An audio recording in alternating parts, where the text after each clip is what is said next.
Hi. Are you here for the model building? Have a seat. I'll be right with you.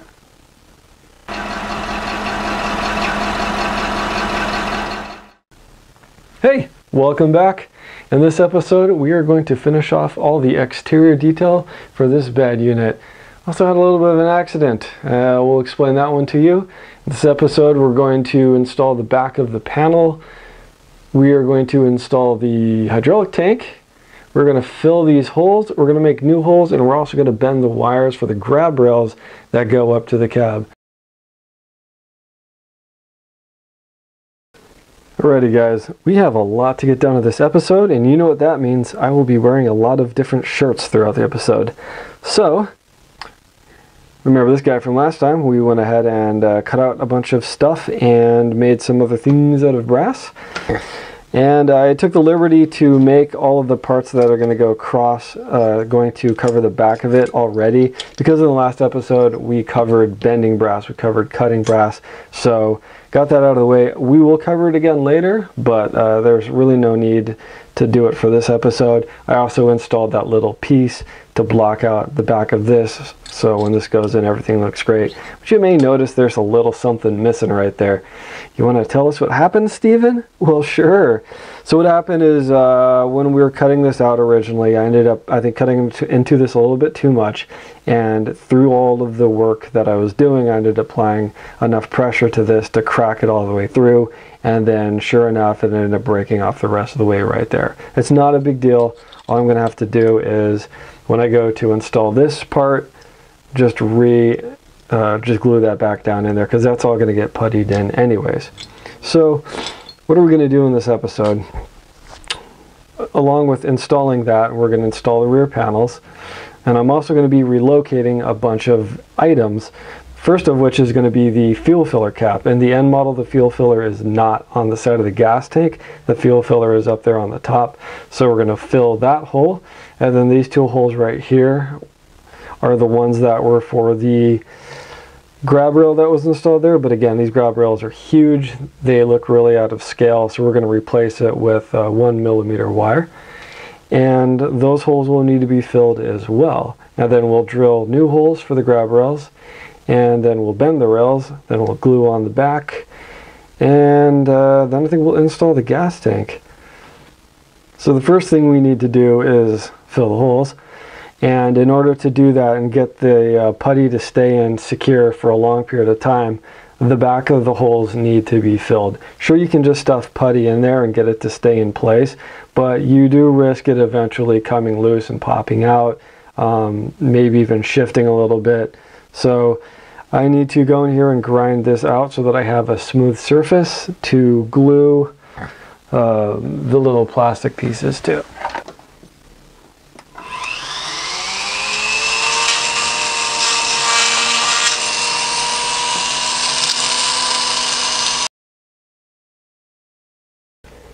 Alright, it's time to glue. And remember, whatever you glue, glue it for Scotland.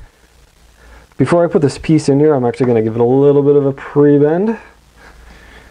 And it should fit in nicely like that.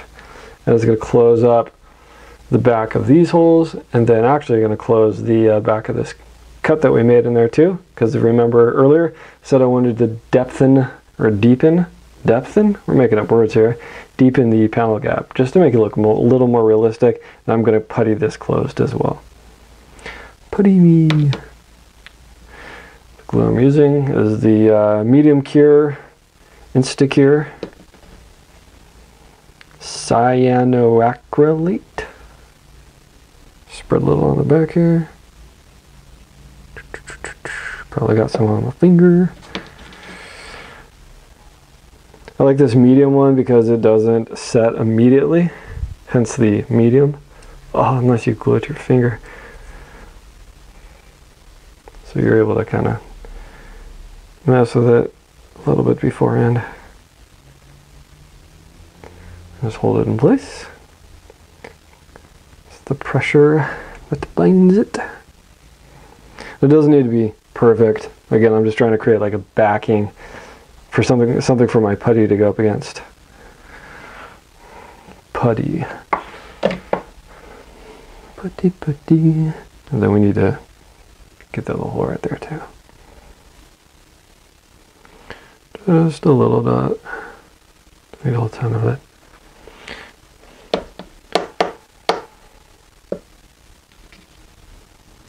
The reason I tapped the bottle is to try to keep the nozzle clear. I'm just going to apply some pressure with the tweezers. Then point the nozzle away from your face. After tapping it, just give it a little bit of a squeeze, make sure it's clear so you don't have to go back in and try to clear it out later.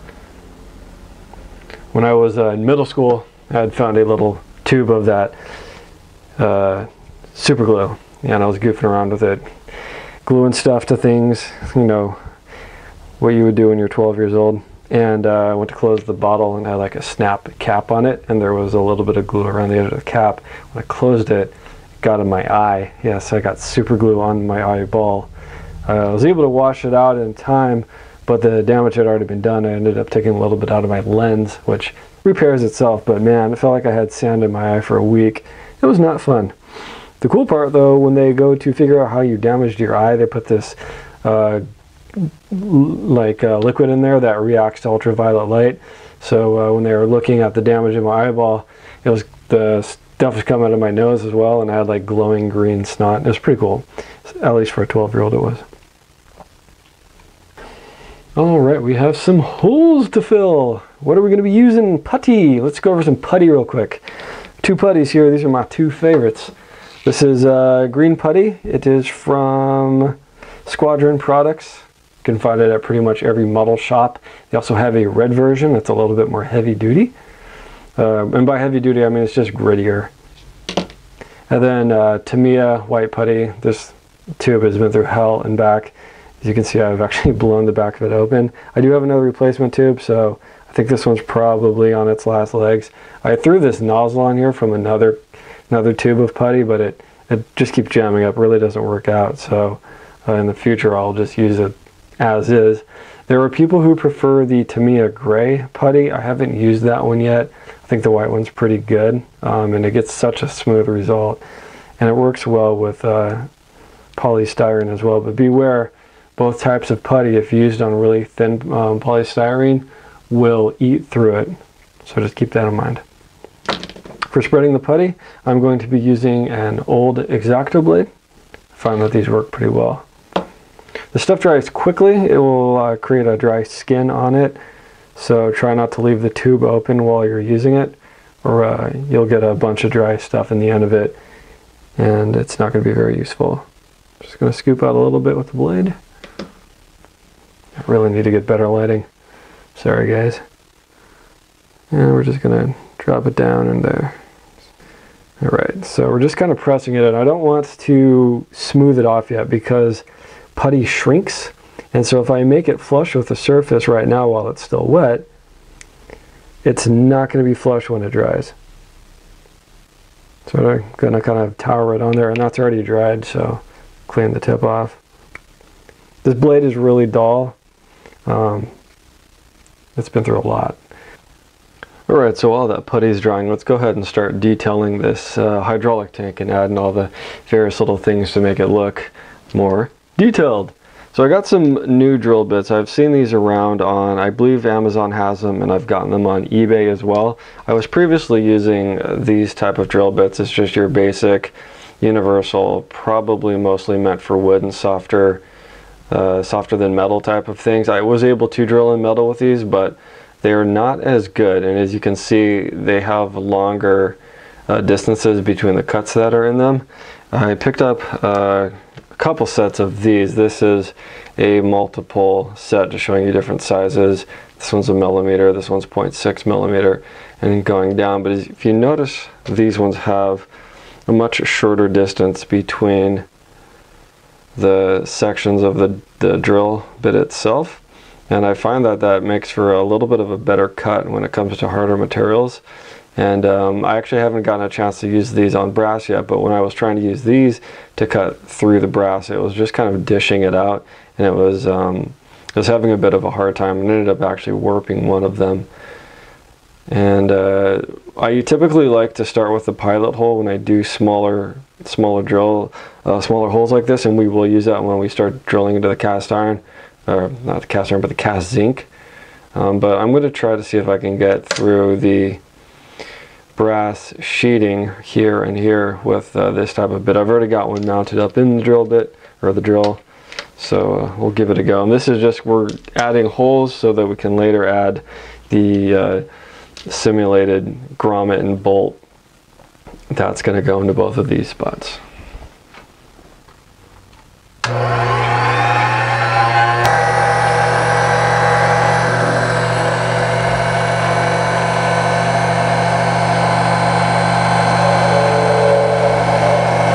Beauty. Oh, that was perfect. Yeah, I cut right through with no problem at all. That required minimal pressure from my hand, and it just shot right through the little 2 sheets of brass there. Alright, let's throw that second hole in there.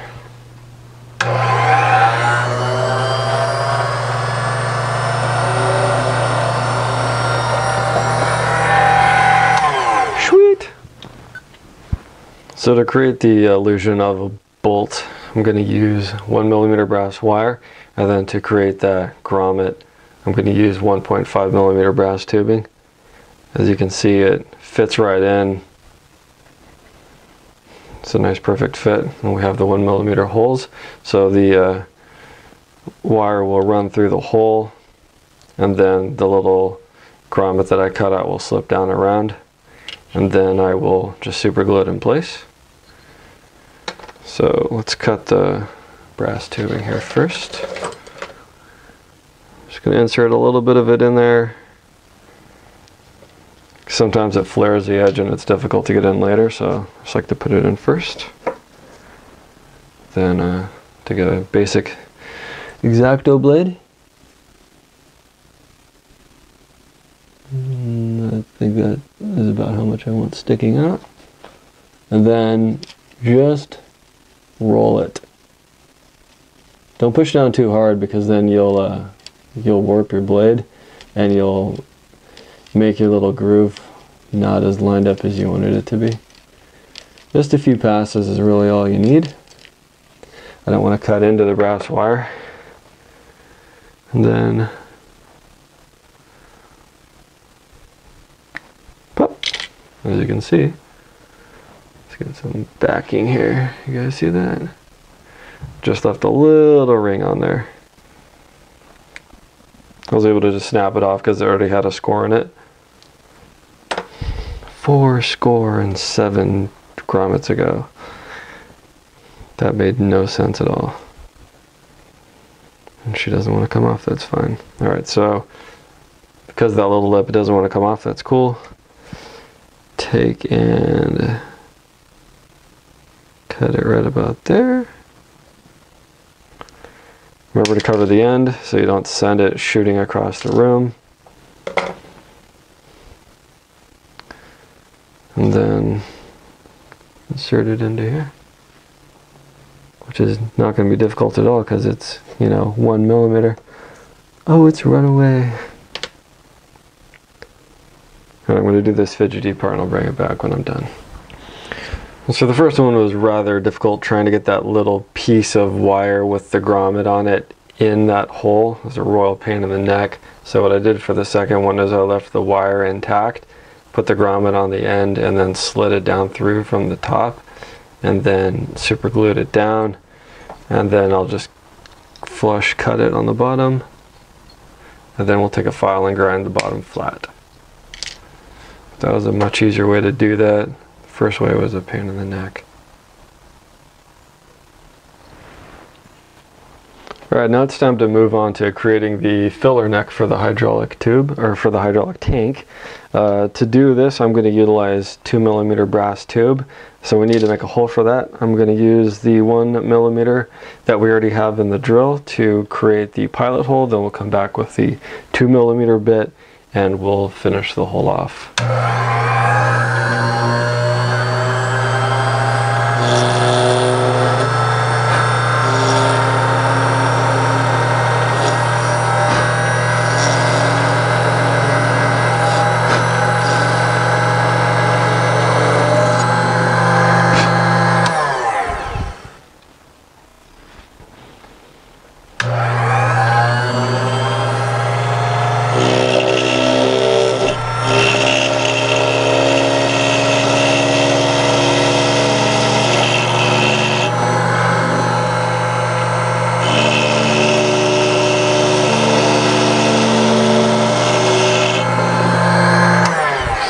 bit is flexing a little bit, so I am going to shorten its distance in the chuck.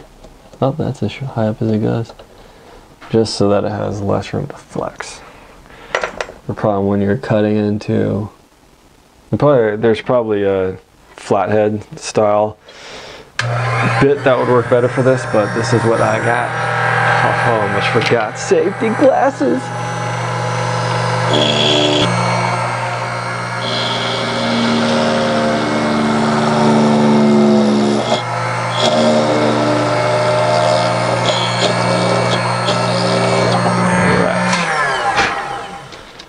The 2 mil will fit. Cool.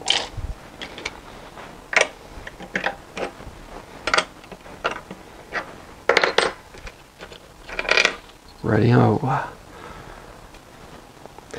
I ended up running the hole all the way through.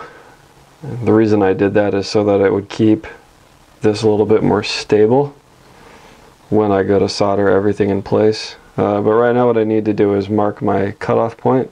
I want at least 4 millimeters of this sticking out from this point here. So I'm going to take the pen and mark the lower point.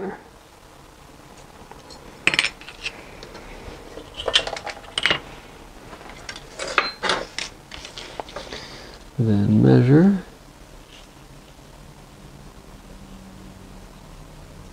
4 millimeters.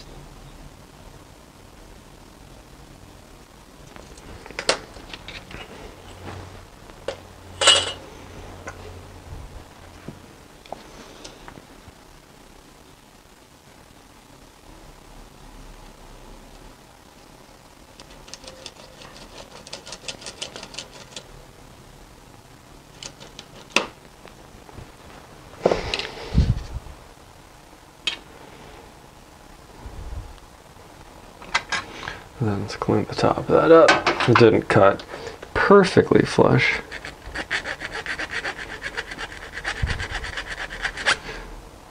I'm actually going to use the other side for the top because that looks like it's a cleaner cut. Save myself a little bit of work. Just get the little burr off the edge there. Alright. Now looking at the pictures of this, I can tell that it has a little bit of a lip around the top of it. So I'm going to create one out of this. But I'm going to use a different method to cut this. Where is that tool? So I think I want to use about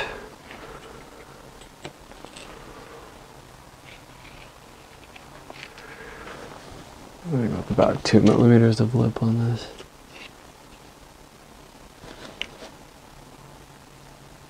Now I could cut this the same way, but this brass is thicker than the other one that we used, so I'm just going to cut a notch in here. And I'm going to use this handy dandy little KS pipe cutter, miniature pipe cutter. And that little groove that I cut into it is going to be what I use to mark my cut. Put this down. Make sure it's seated because it's so difficult to see down in there when you're doing a really short cut. So that mark basically enabled me to slide it and lock it onto the little cutting blade that's in there. And it's just retained just a little bit, so I'm going to give it a slight turn. You don't want to turn it too much. Don't want to turn the tightening knob too much because what will happen is you'll end up crushing the pipe and you'll warp it.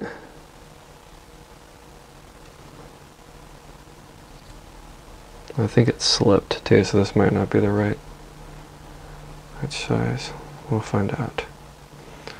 Go around a few laps.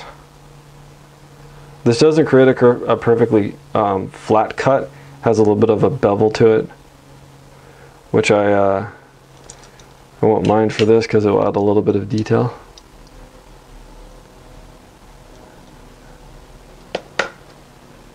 Give me a nice little ring. It does create a bit of a flared edge on the inside, so sometimes you may find some difficulty with getting it to fit. but on this one we're good. Alright, it's time to solder it. I'm not going to solder the base in, that's just there to hold it in place. But we are going to solder the little lip that we cut here, and then we're going to solder this to the tank.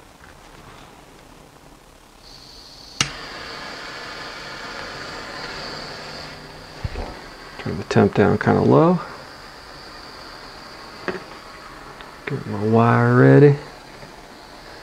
I'm going to start applying some heat here. I don't want to apply too much heat. I don't want to undo all the work that I just did on all the other spots. Oh shit. The wire ended up breaking free a little bit sooner, and I don't want to have to go try to clean all this up, so I just stopped it real quick. But what I'm going to do is just fold that over, and then we'll get it to come back down over there. Alright, let's heat that up.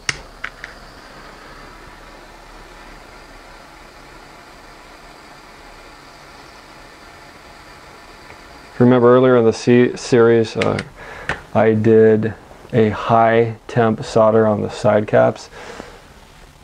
So I was able to do this right now with all that work coming, without all that work coming undone. It looks good. You can see I got a nice little wrap around there.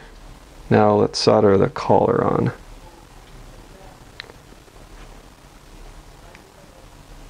I think my neighbor's yelling at his dog. If I try to apply too much more heat, it's gonna end up undoing other solder, so we're just going to do the lazy man solder. Oh, taking a little piece of solder in my finger. I'm gonna just hopefully not drop it. Roughly shape it to this, and then I know my camera's not focusing, I'm sorry. Hopefully it's focusing on this. The viewfinder is not the best. Alright.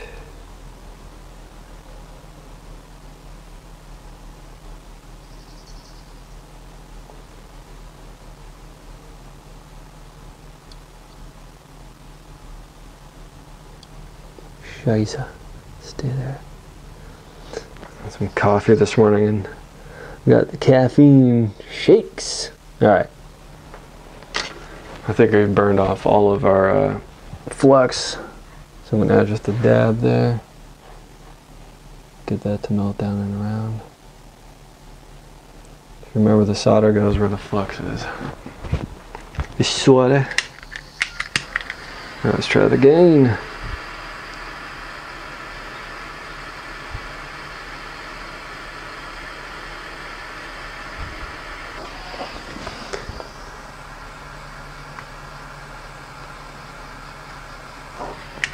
Sweet. Good to go.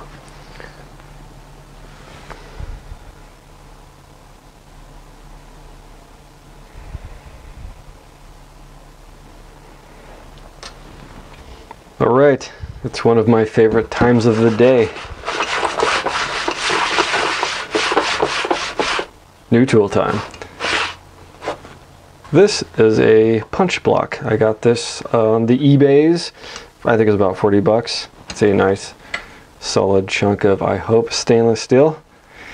And it's got these various little rods that you can use to punch out thin metal and plastic.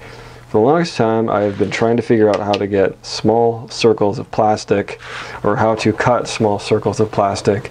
And it's kind of a pain in the neck if you don't have like a lathe or something. And then I found these, and they fit the bill perfectly. We're going to use this to make small little circles of plastic to start creating the hydraulic pump, or simulated hydraulic pump. I've picked two different sizes that we're going to use for this, so let's get to work and try to remember which one goes to which. Unfortunately, the only thing I don't like about this tool is these aren't labeled, so I don't remember which ones are which. As you can see, I've already utilized a little bit on the scrap plastic. I don't know if this one is going to have enough room. I think so. I think we'll do it on that one right there. Let's see down inside. Just line it up between the two holes. It has a beveled edge and it has a sharp edge. The beveled edge is the edge that you hit with the hammer, and the sharp edge is the edge that does the cutting. Nice solid whack. And on the other side we see a nice little disc.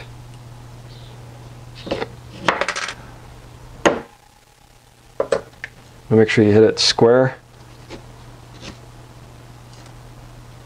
Bada bing.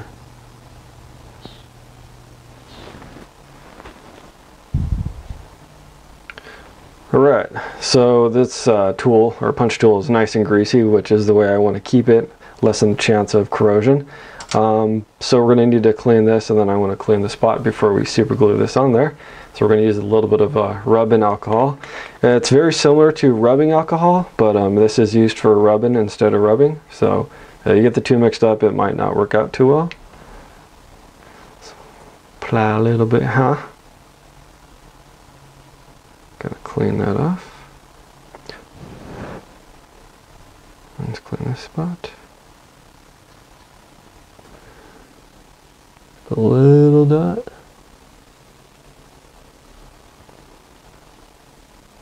Don't need a whole lot, just a dot. And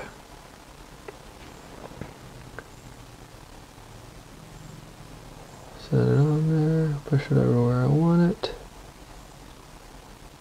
Apply pressure, and once you apply that pressure, it starts to set. Now the second one, because I'm gluing polystyrene to polystyrene, I'm going to use some polystyrene glue. So just model masters. Actually I have 3 different glues that I use for gluing polystyrene. I have Plastruck, super hardcore stuff I use for much bigger projects. I have the Tamiya extra thin cement, and then the stuff that's made by testers, the model masters. The stuff's really good, and I like it because it has this nice little tip for applying. And this stuff's really good for when you're using much thinner, but it dries quickly, so I don't think you get as much working time with this. But it's good for small little details. But I'm going to use the testers for this one.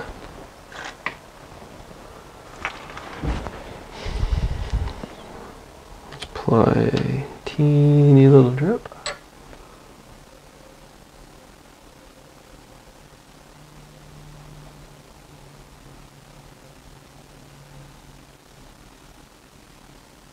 That's more than I want on there.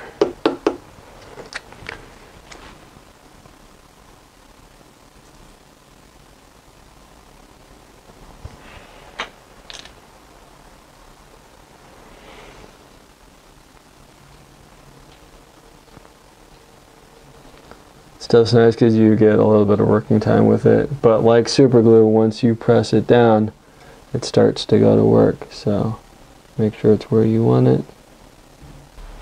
Alright, moving forward, so the next thing I need to create is there's a little, it almost looks like a grab rail, I'm not sure what it is, but it sits over the hydraulic tank, and for that we are going to use 0.51 millimeter brass rail. To make the bends in our brass rail, we are going to use a brass wire. We're going to use some box nose pliers here. Make my first bend.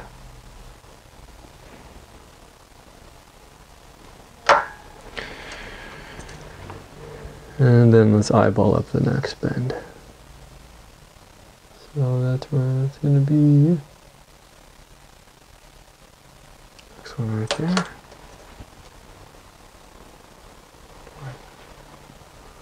A little bit lower so the camera can focus.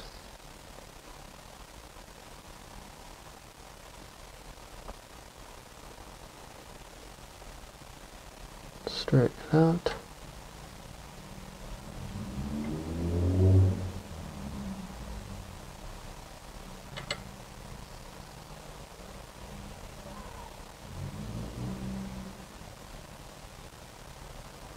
It's obviously a lot longer than it's going to be sticking out of the top.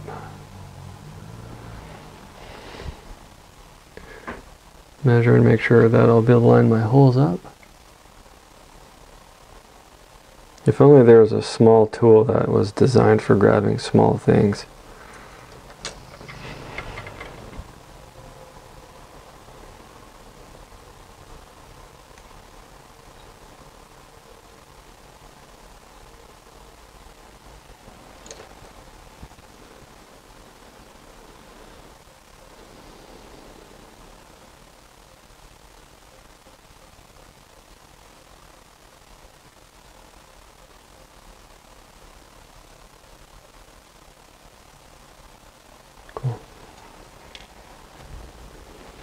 Alright, got a 6mm or 0.6mm bit installed in here, and we're going to make the holes for the 0.51mm wire. I'm doing this one by hand, not in the machine, just because it's so shallow. It's not really going to matter if the holes aren't straight in.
I'm going to have to work with this closer to my face. I'll bring you guys.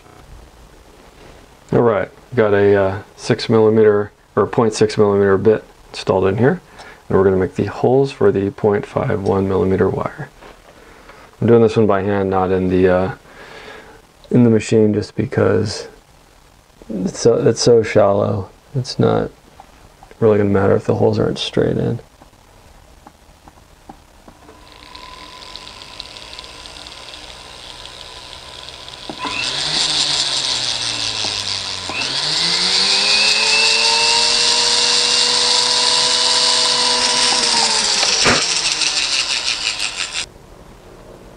Alright, the little brass wire here is installed, and I super glued it from the inside so that I wouldn't have any goopy overflow. And the very last thing we need to do is source a fuel cap. So I have a whole bunch of different screws. I think these are for eyeglasses. This thing cost me about $4, and in this are these little threaded studs. They're pretty neat looking. It's probably not focusing it on it very well, but the top has a almost a hexagonal shape to it, and it makes for quite a detailed, neatly detailed little piece, and that will work perfect as a fuel cap.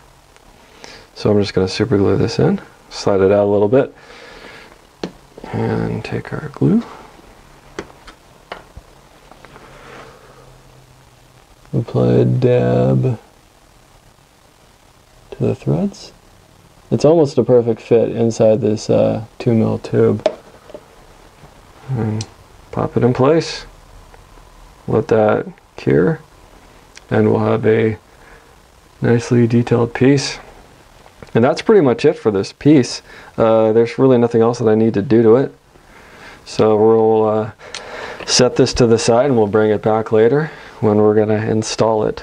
And let's see here, where's the other one? And here's the other one I did. I got 2 of them good to go. Alright, so I've scraped most of the block off. Let's get in there with the file and clean up the rest. You can use something like a sanding stick, but don't use the sanding stick to the point where everything appears to be flush, because it's not actually going to be flush.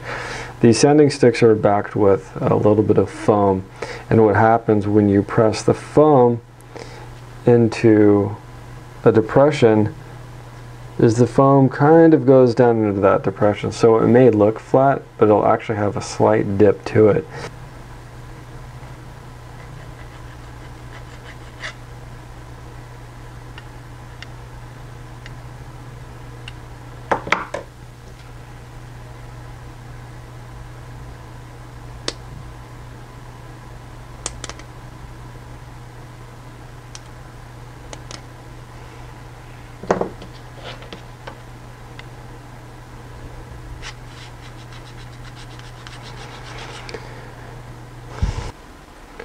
Okay, everything is cleaned up, looks pretty smooth. The rest of the finishing on here will be done in the priming state, where we'll basically use primer as a lightweight filler to finish making this detail look nice and smooth. But the next thing we need to do is to add some holes, and we're going to relocate the gas filler to here, and I'll do a better marking. You guys can't even see that. All right, let's do it with a Rojo. All right, so we're going to put a new hole right there. Going to sit at an angle. That's where the new filler for the gas tank will go, or the fuel tank. And then we're going to add holes here on the sides, right there, and right there. The one right there, which will actually just be a continuation of that one. Actually, it may come in from the other side. And that's going to be for the grab rails, and then we're going to do the same thing on the other side. And then we will bend up our grab rails, get all those done, and move on to the next stage, which will be covering the back. Alright, so I do not do a lot of freehand drilling. I like to use my bench drill because it's a little bit more precise, a lot more exact, but for this situation I need to do it freehand because I don't have a way of securing it. I don't have a good enough vise or bench drill setup to secure this in such a way that I can drill at an angle and keep from messing this up. I tried every which way but loose, and none of them worked, including loose. So we're going to do this one by hand, and I'm just going to create a fulcrum point with my right hand here, and then we'll just come in at an angle approximately 45 degrees with the 1.5 millimeter bit, and they'll come back in with the 2.5 to finish it off.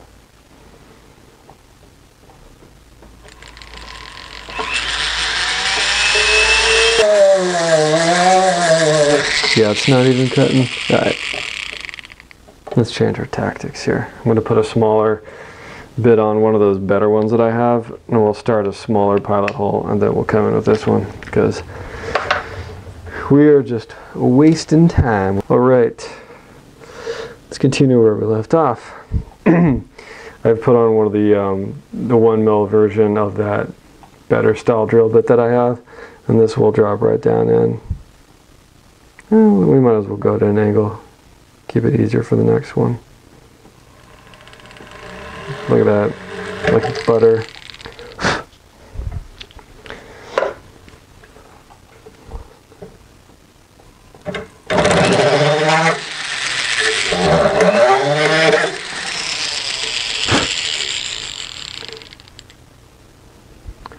Alright, so lesson learned, get new bits. Cool.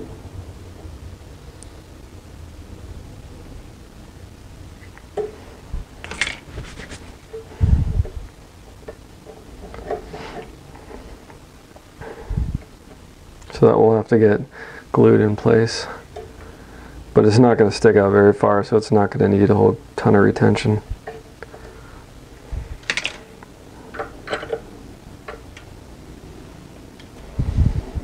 Alright, so let's go ahead and do the rest of our holes here.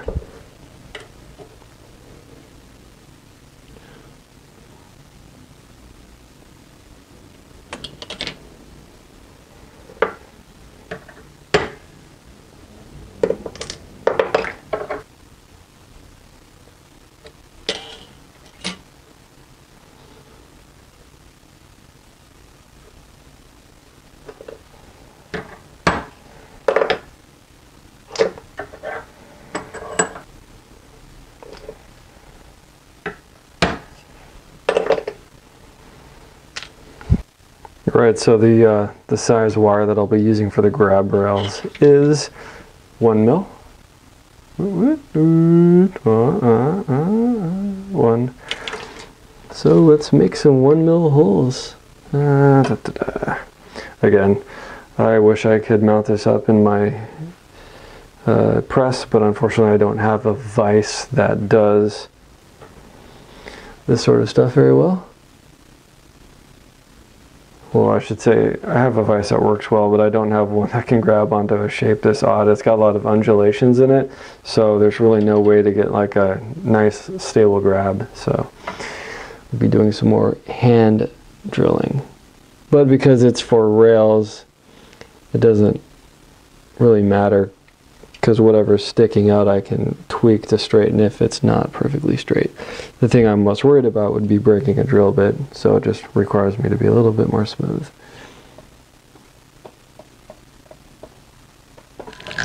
And not do that. Come on, smart guy. Apparently my tapped hole is not big as I thought it was.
Mother. Alright guys, so yesterday I screwed up. Not just because I broke a couple drill bits, but because I worked when I was tired. I got off a long shift at work, came home and decided to do some model building when I wasn't really in the right state of mind to be doing it. I was really mentally exhausted, and it made it so I wasn't really paying attention to what I was doing. You saw in that last clip, I broke a drill bit. Well, after I broke that drill bit, I broke another drill bit. And the reason that I broke those drill bits is because I wasn't really working with my head in the game. And it's just a reminder that don't mess with power tools and equipment when you're not really with the program, because you can end up not only breaking your stuff, but you might end up injuring yourself as well. Now, the reason those drill bits broke was because I was applying too much pressure, and I was applying a drill bit that had a lot of bite and a lot of grip to a really hard surface, and I was starting the drill with the tip on the surface instead of starting the drill with the tip away from the surface and then putting it onto the surface that I was trying to drill into. Now, that could kind of work if you're doing it with a softer material like plastic or wood, but I was using a really small bit, a 1mm bit, against a pretty tough zinc material that I've stated before that Norscot uses a pretty firm zinc. And so what happens when you have a drill bit up against a surface that has a lot of grip, that torque's got to go somewhere. So if the material that you're drilling into isn't giving, the next weakest thing is going to give, and that was the drill bit. What I should have done is what I had been doing with the previous hole, applying a little bit of lubricant to it so that it would have less friction for that initial turn and allow me to do a much better job of drilling into the material. Those bits are really delicate because, again, they're 1mm carbide steel, so they're pretty strong, but once you apply enough torque to it, it's gonna break if it doesn't have enough strength to cut through the material that you're working with. So I have since gone back today and I did it the right way. I've drilled all the holes. So the next thing we're going to do now is we're going to take the brass and start bending up our brass wires, because we've done all the cutting and all the drilling that we need to do on these parts. So it's time to start putting stuff back on. Alright, so the material that I'm going to be using for the grab rails that are going to go around the upper deck here is going to be a 1mm brass wire. And the tools that I'm going to be using to bend it are these. It's a pair of bird beak pliers.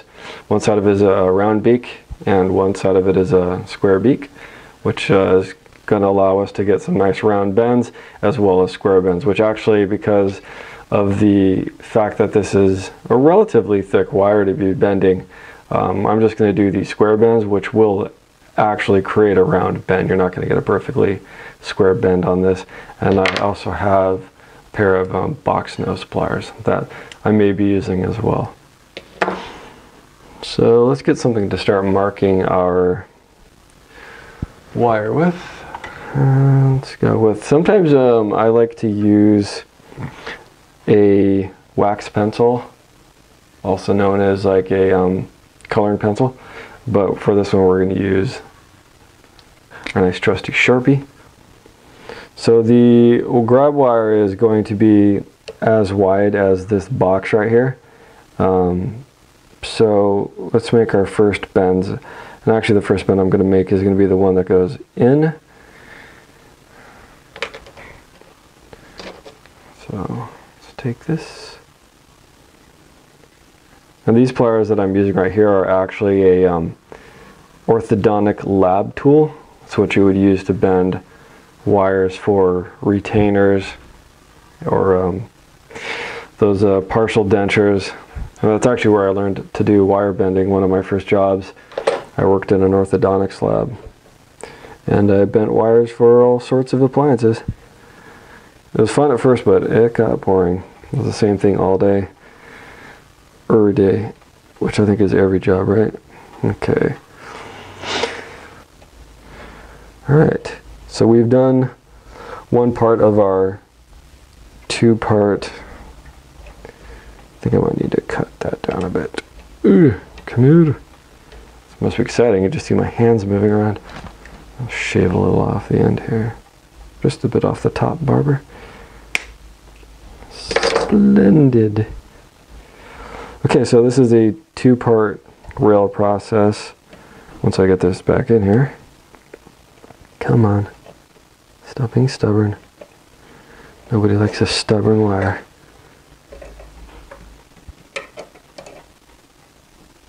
Aha! Isn't that swell? And warped it a little bit. Let's fix that.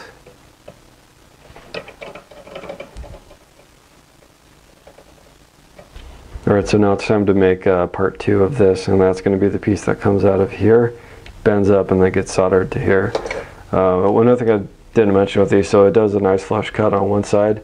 The other side makes like a chisel head cut, so be careful of that because it makes it super sharp. I've literally taken and run this right through my thumb before because I was messing with wire and putting it in place, and I went to go like get a little bit of retention on the end, and it had that chisel, nice sharp chisel end on it, and I've penetrated my finger pretty well with it before, and it feels awesome.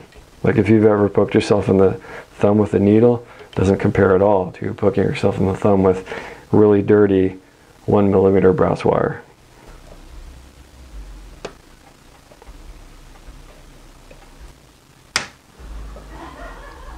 Alright.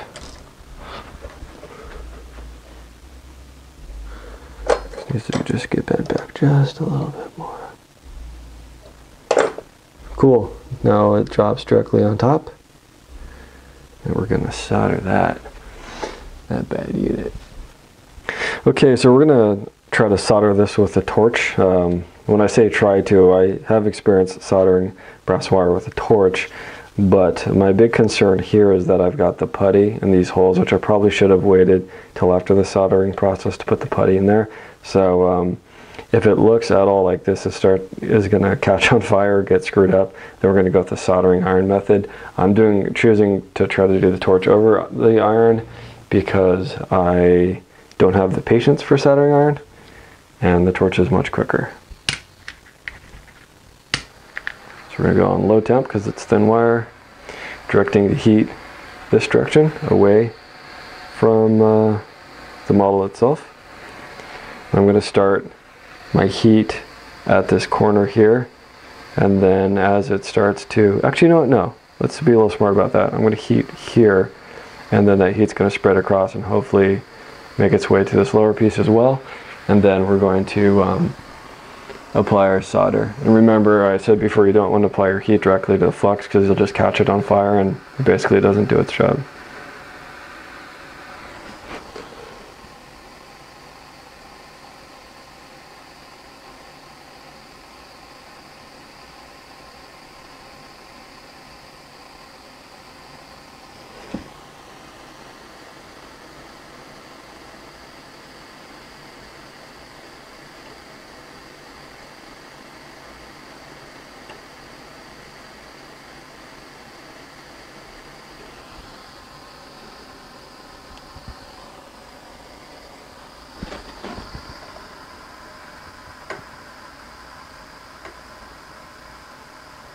I'm just applying the solder to the surface, just watching it, watching the flux heat up.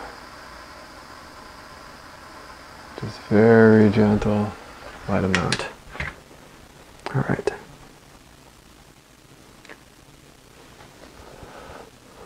Let it cool, and we'll check the strength.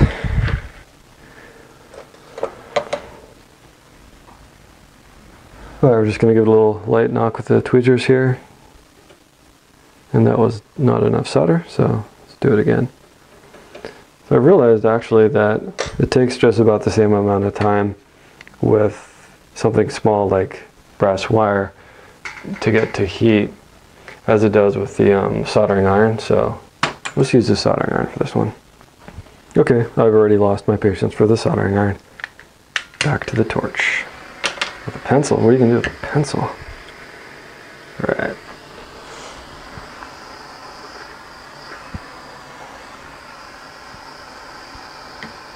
It helps to bend the wire too towards the direction of what you're working on. Just throw a little L bend in there.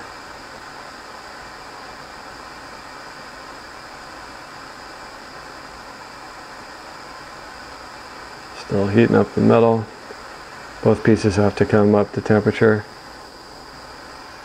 Oh, that was cool. I accidentally got the flame on the wire, but it ended up soldering. Soldering.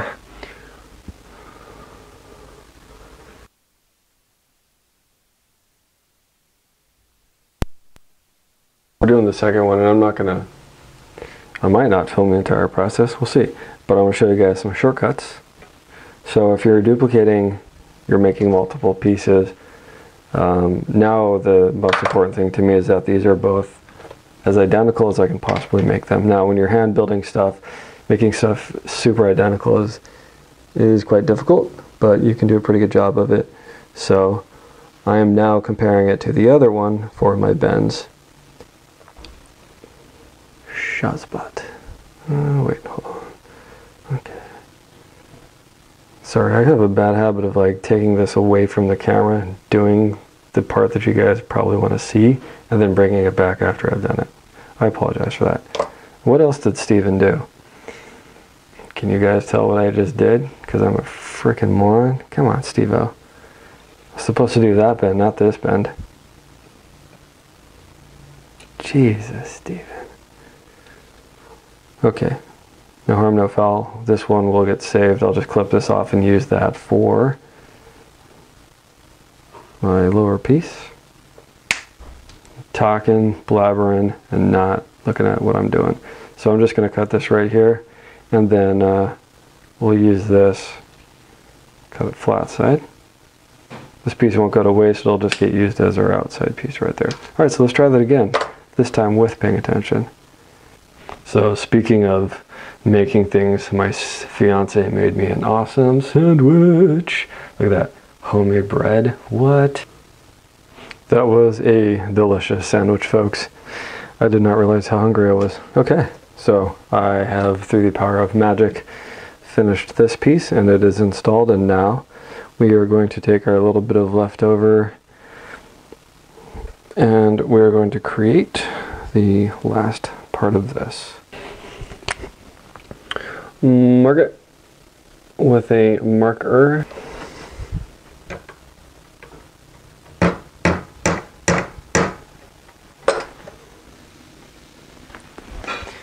Fantastic. It is right where I want it. The cut was not perfect though, so I'm going to take, and that's not going to be a good idea. Get there. Across the top of this, I just want to, there's a little bit of a burr on it. I want to keep it nice and flat because it's not going to solder well and clean if it's not. Drop that back down. Looks lined up. Apply some flux.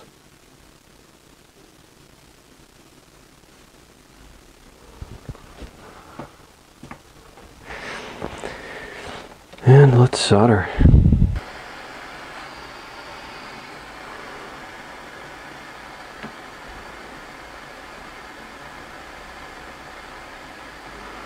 Remember, we're not applying the flame directly to the flux, but to the metal.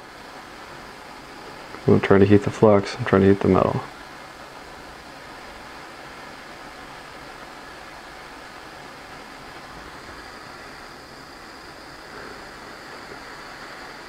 And I'm just uniformly heating both pieces now because I did just get a little bit of solder on there. Now I just need to make sure that solder bonds evenly. Let it cool. And then in a second we'll check the strength just to make sure that the solder bond actually occurred the way I wanted it to. And I don't think it did. I'm just looking at the back now. Oh, it did. Cool. Right on. Okay, let's install our filler neck. Just have a little length of 2mm brass tube here, and that's going to go in here. But I've realized something, that this doesn't quite go in the angle that I want. That's a little bit looser. Okay, we're going to install it right about that height. Again, there's no measurements available for how much this thing sticks out of here, so it's more of an eyeballing it, just comparing it to the photos that I have in my library of pictures for D11s. I'm going to use the thicker, this is the 5 to 15 second, and again, I'm not trying to do any product placement here or anything. This is just the stuff that I like to use. That's readily available at most of the hobby shops, and it's one I've worked with a lot, but there's a ton of super glues out there, so you'll find one that you like best. But I quite like this. So I'm using this one because it is a thicker, and it's a gap filling super glue. So I'm supporting it from the underside with my finger right now, just holding it in place, allowing this to set up its initial cure, and then I'll release. And if I need to come back later with putty and fill that in more, then I will. But I think that should do. The stuff's great. It sounds pretty well too. So I'll come back in later with a file or a light sander if I need, and clean it up around the edge. But I don't think I'll need to do that. Let's just take a blade here and kind of move that around. I'm just taking the outer pool of this and just using the blade to kind of walk the drip out and make a smooth transition. On the full-size model, this part is welded to the tank, so this pool, this shallow pool of super glue is basically going to act as that replica weld. And I'll probably come back in later and clean it up once it cures, but while it's wet I like to try to work with it a bit.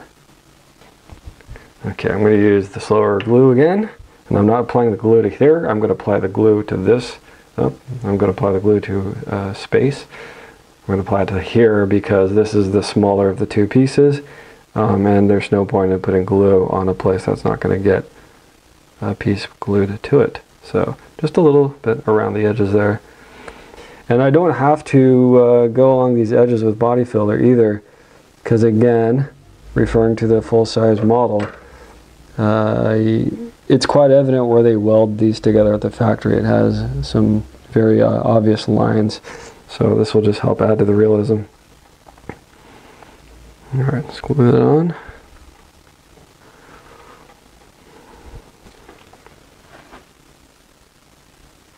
And now I'm going to run a very, very, very small bead across the end here, because there's a little bit of a gap. And when this settles down again, it's going to create that illusion of a weld. And we'll come back with a tool and clean this up, make it look a little bit better. This isn't so much for bonding. Again, this is for gap filling, cleaning it up just to make it look a little bit more realistic. Tool, and we're going to go in the down direction. And actually, this is nice because it's flowing the super glue back in a little bit.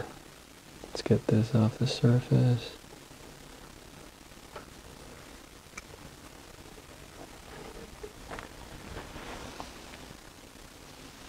Nice. I'm sure there are a lot more tips and tricks out there for using super glue that I don't know about.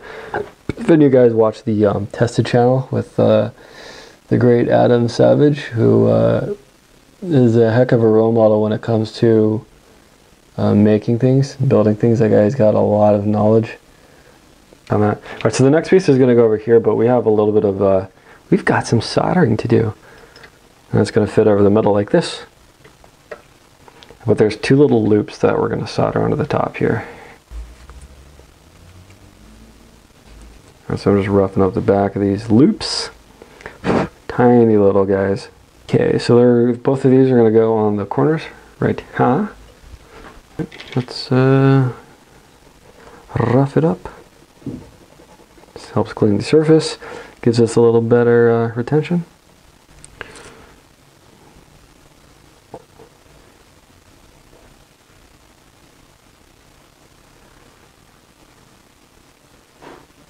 Heat it from the back. And why are we heating it from the back? Because we don't want to burn the solder.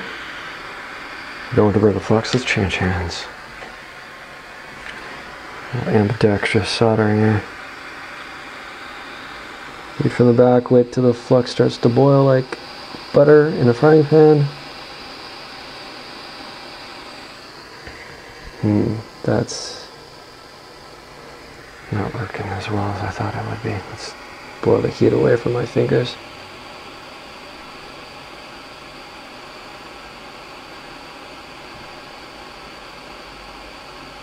Alright, that's not working. It's getting hot, but it's not doing anything to it.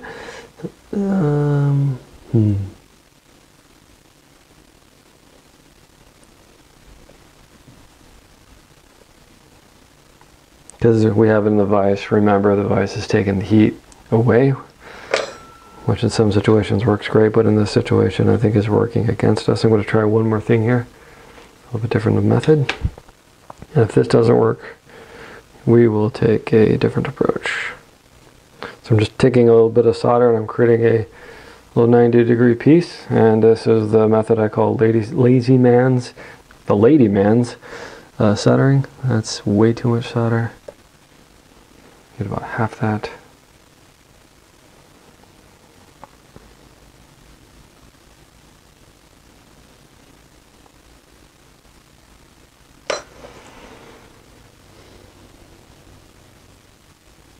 Okay, so we've got this rigged back up in the same position. I threw a little piece of solder on top of the flux that we just put down. I'm going to try again to heat it from the back. I'll turn the flame up a little bit more, see if we can get enough heat. The heat's got to transmit through both pieces of metal and heat up the flux enough, and heat up the metal that's holding it in place enough. So let's see if this works.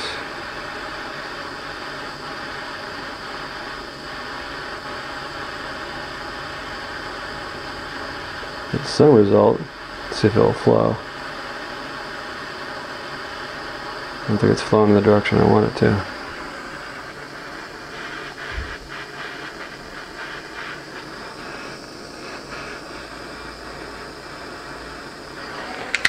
I don't know if that did what I wanted it to. I don't think it did. I think the solder just walked up and away. And I think this piece is probably not even soldered on. Yeah, that's exactly what I thought happened. Alright, so what happened there is the heat didn't even get to the second piece. Okay, round 3. Same thing, alligator clips holding it in place now. Little piece of solder, and we got some flux, and we got some heat. Show a little trick, Johnny. Alright, I'm liking it.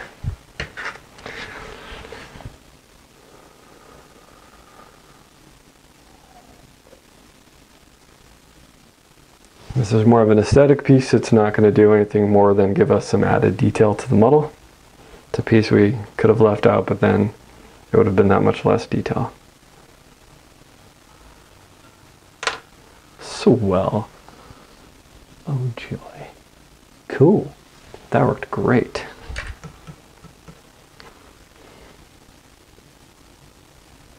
Put the alligator clip on first so I can see where it wants to rest. And let's take this little piece here.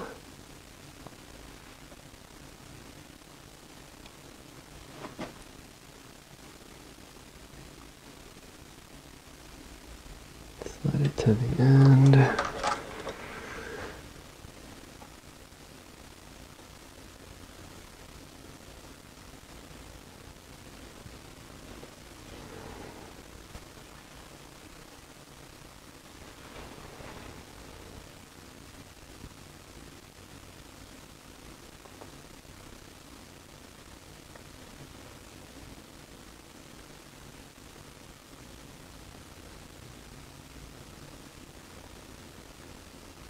Alright.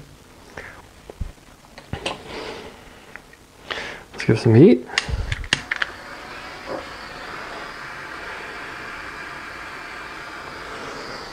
Oh no, it slipped. Okay. Unfortunately, the alligator clip's covering it, so I don't have the best view of what's going on. You can still see. Never put your face directly over it either, because the fumes that come up from the flux and the solder, probably not good to breathe in.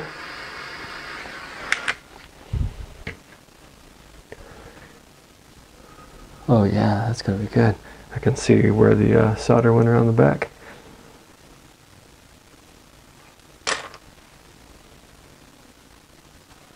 Okay, let's see.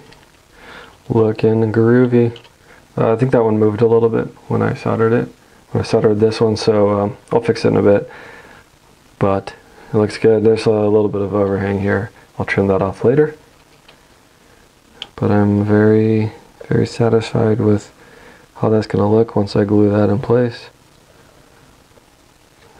And there's a bit of a gap back here, so we're going to fill that in with a little bit of polystyrene to cut it to length.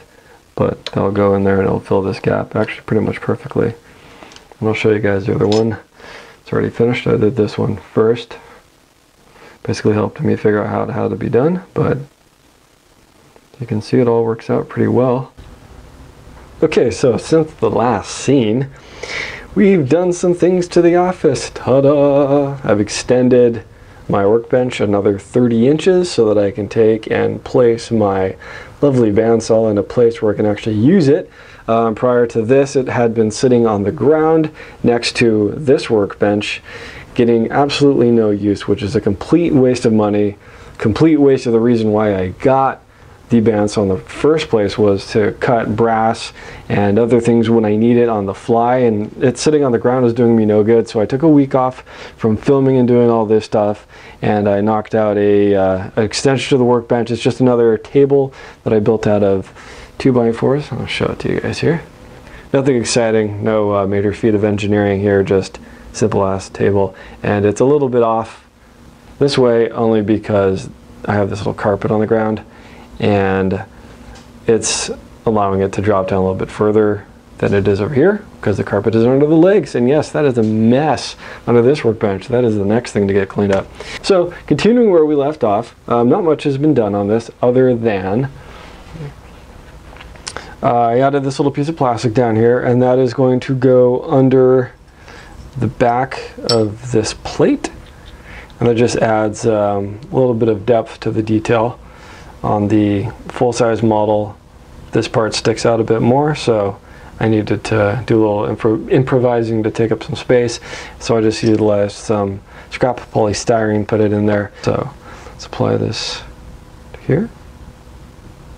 It's a little stream across the back saddle here, down the other side. Then I'll do just a U across here, and a little line in the middle. Get a little bit more there. When you press it, all this is going to spread.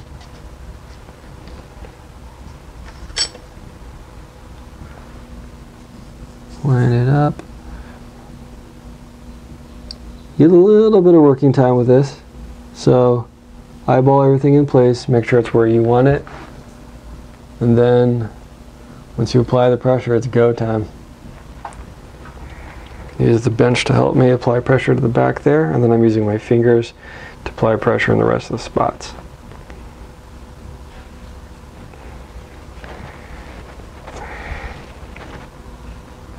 Okay, that one in the back is probably good. Oh, and I don't know if I showed you guys because it's been a week or so since I filmed, but I did fix that little unit right there that was off. I just took and heated it with the torch, grabbed the tweezers, and moved it so it's back where it belongs. All right, go time. Let's rough this up, get a little better chance of adhesion, because this stuff's still just whatever roughness my last file was, which is actually pretty smooth and not an ideal surface for super gluing. But these sanding sticks are about, I think, feels like about a 40 grit, maybe an 80. So the surface nice and scarred up.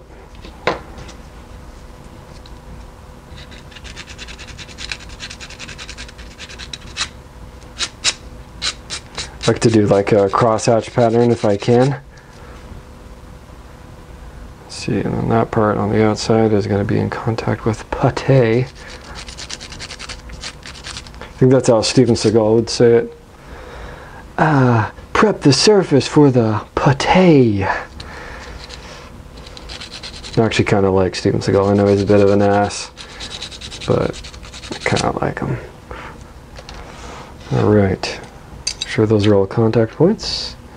That might contact, but I don't think it will. But let's go ahead and give it a little love.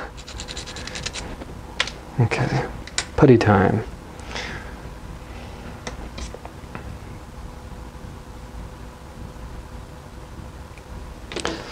It's my putty and I'll putty if I want to. Again, I'm not trying to be neat with this. I don't care. I can come back and clean it up later. My biggest concern is that it doesn't dry before I go to put the piece down on it, because I need it to squeeze out into the gaps so that I can come back later and fill them in.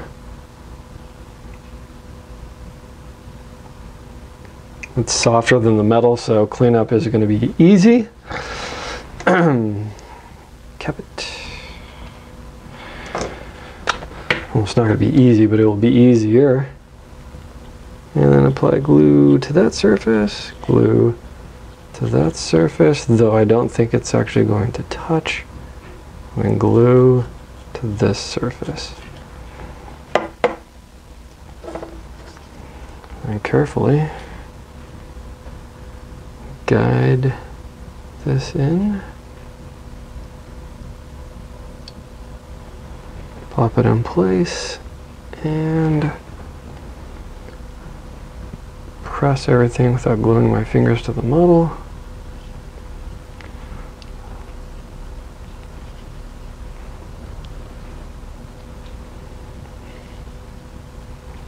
And for posterity's sake, we can go ahead and run a bead along here. Actually, you know what? Better idea. What flows and gets all over the place? The blue stuff. So, slightly sloppy technique, but I want that stuff to run down in there and contact every point that it possibly can. Give me every little bit of extra adhesion that it possibly will give me. Get all those little spots that I may have missed. I could have used the thicker one, but it doesn't flow as well. This stuff flows like crazy, so much so that it's almost a pain in the neck. Let's take a look here, see what we got. So you see it squeezed out against along the edge. That's what I wanted, because then I'll be able to come back later and clean that up and get a nice effect. And then any spots that didn't get enough material, you can try to pack some in there right now. And then we come back later and do the cleanup. May have to stuff some more in there, but it's definitely much easier to do it that way because it flows into the places that you want it to flow into, and you don't have to sit here and try to pack it in. I don't want to mess with it too much because you end up pulling, like, so you get the dry crap on your blade, you go rub it against here thinking you're doing a quick easy cleanup. Now what happens is the dry part on your blade grabs hold of the part that's on here that's starting to dry, pulls it away, and then it pulls stuff out from under. So it may seem like you're going to save yourself some time trying to go by and clean it up right now. Chances are you're going to screw it up. So just leave it, let it do its thing. Just trying to pack it in there a little, and then come back and clean it up when it's dry. It cleans up really easily. Oh, so the second one we had a bit of an oopsies there, didn't we? Yeah, you guys remember I broke this part off because, I don't know, it's metal. That's why. That sounds like a good reason. So what we're going to do, attach this part first, come back in later, stuff this little piece back in there, glue it in, and I think what I'll do is the same putty method, but I'm only going to do the putty up to here. And then probably, I don't know.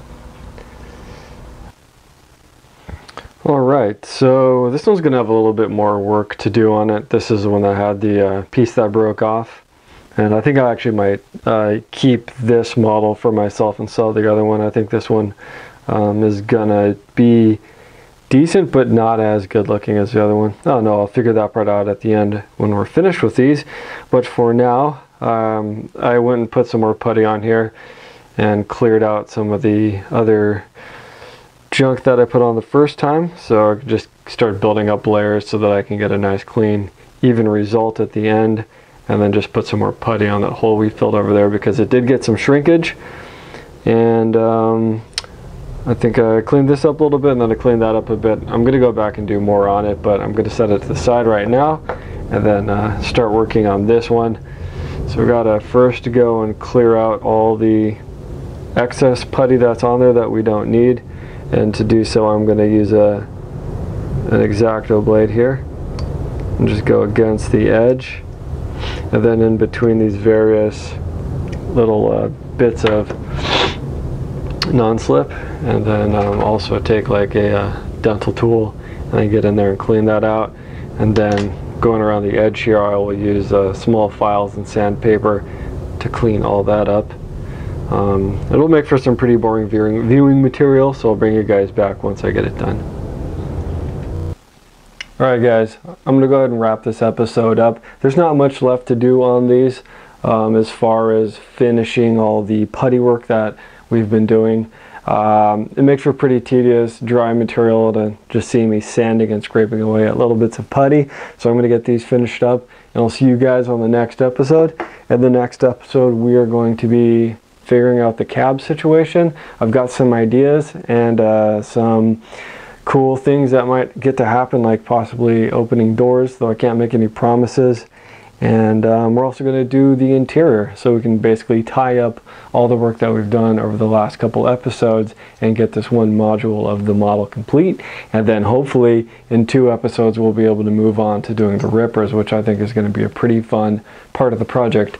Anyways, you guys have a good week, and I'll see you next time. Adios.